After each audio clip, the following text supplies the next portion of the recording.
Okay folks, Middle Management Gamer here. Today we are making lazy enchiladas or poor man's Tex-Mex lasagna.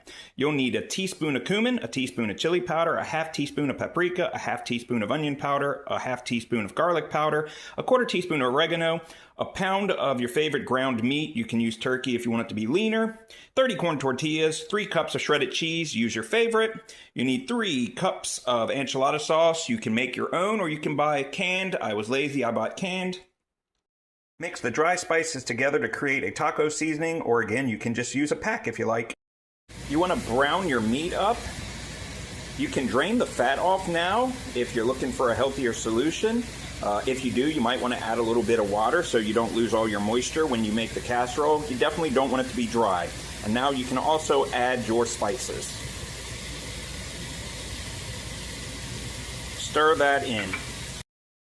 Add your refried beans to your meat mixture, and if it is a little dry, you can add a quarter cup of water to make it a little bit more malleable and easier to spread when you come to layer the casserole.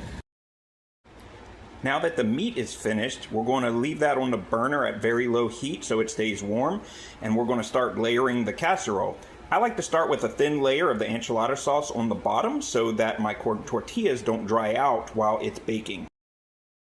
It helps to cut some of the tortillas up so that when you're layering your casserole, it's easier to hit those corners with crust. That way you don't have voids in the edges. I like to start with a layer of tortillas, cheese, and enchilada sauce, followed up with another layer of tortillas and enchilada sauce before I start adding the meat.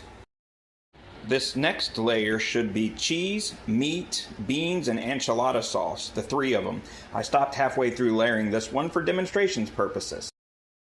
You may have enough tortillas to do one more layer of tortillas depending on the depth of your pan.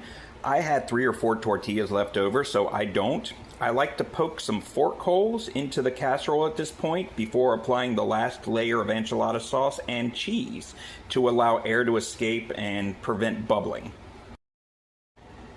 The last layer before heating should be the last of the enchilada sauce and the cheese. I like to put some black olives as decorations. If you're heating it now, you're going to want to cook it covered in the oven for about 30 minutes on 325 with an additional 10 minutes uncovered to brown the cheese at the end. If you're refrigerating it, you're going to want to heat it later covered for about 40 minutes at 325 and then for an additional 10 minutes uncovered to brown the cheese. When ready, it makes 8 500-calorie servings. Don't forget to top with your favorite salsa or sour cream. Dig in!